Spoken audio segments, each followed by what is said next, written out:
Elle veut revenir après m'avoir détruit. Dois-je accepter ou refuser? Épisode 7. Après plusieurs années à reconstruire ma vie, j'avais enfin retrouvé un peu de stabilité. Ce n'était pas parfait, mais c'était calme. Et après tout ce que j'avais traversé, le calme valait plus que tout. La femme que j'avais rencontrée entre-temps n'était pas comme les autres. Elle ne m'a jamais jugé sur mon passé. Elle a pris le temps de comprendre mon histoire, de connaître mes enfants. Et surtout, elle m'a redonné confiance.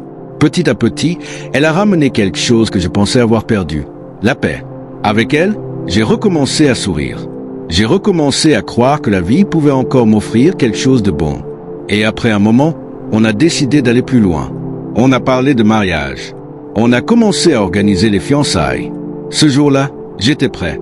Prêt à tourner définitivement la page. Prêt à avancer. La cérémonie avait bien commencé. Il y avait quelques amis proches, certains membres de ma famille qui étaient restés à mes côtés. Et bien sûr, mes enfants.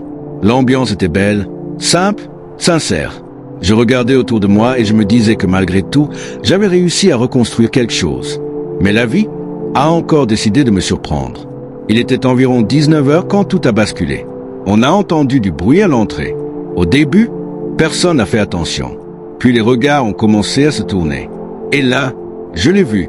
Elle, mon ex-femme, debout, à l'entrée, silencieuse, mais déterminée. Le temps s'est arrêté. Personne ne parlait. Tout le monde regardait. Elle a avancé lentement, sans peur, sans hésitation. Puis elle s'est arrêtée au milieu de la salle. Et elle a parlé. No. Un seul mot. Mais ce mot a gelé toute l'ambiance. Elle a continué. Ce mariage ne peut pas se faire. Les invités se regardaient. Certains murmuraient. D'autres étaient choqués. Moi, je ne bougeais pas. Je ne savais pas si j'étais en colère ou simplement fatigué. Elle m'a regardé directement. Et elle a dit, « Je suis toujours sa femme. » À ce moment-là, tout a explosé. Ma fiancée m'a regardé. Les invités ont commencé à parler. La tension est montée. Elle s'est approchée encore plus. Et là, elle a changé de ton. Elle a dit, « S'il te plaît, Anatole, pardonne-moi. » Sa voix tremblait. Ses yeux étaient remplis de larmes. Elle a commencé à expliquer. Elle a dit qu'elle avait été manipulée, qu'elle avait écouté sa famille, qu'elle avait cru son pasteur, qu'elle avait fait une erreur.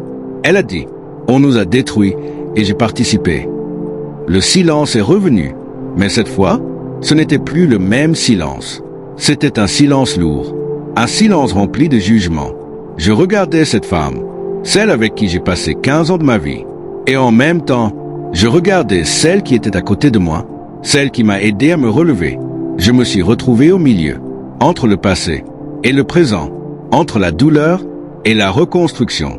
Ma fiancée ne disait rien, mais son regard disait tout. Et moi, je devais choisir, parce que cette nuit-là, je n'ai pas pris de décision. Et 3 jours plus tard, elle est revenue chez moi et elle a refusé de partir. Dis-moi en commentaire, est-ce que tu aurais arrêté la cérémonie à ma place? Abonne-toi maintenant, parce que dans l'épisode 8, tu vas voir le choix le plus difficile de toute ma vie. Et crois-moi, il n'y a pas de bonne décision. Bienvenue dans le lieu de confession, by Jimmy Résolution. Ici, lorsque la pluie tombe et que le tonnerre gronde, les voix se libèrent. Les secrets enfouis refont surface. Les vérités que personne n'a jamais osé prononcer trouvent enfin un refuge. Dans cet espace, des hommes et des femmes viennent déposer leurs blessures, leurs regrets, leurs fautes, leurs espoirs. Des histoires d'amour, de trahison, de miracles, mais aussi des douleurs silencieuses que personne ne voit. Ici, rien n'est inventé. Chaque mot est réel, chaque émotion est vraie, chaque confession est un morceau de vie livré en toute discrétion. Abonnez-vous maintenant, invitez vos amis à nous rejoindre. Et si vous avez une histoire à partager, envoyez-la au numéro affiché à l'écran. Préparez-vous. Chaque jour, une nouvelle vérité se dévoile.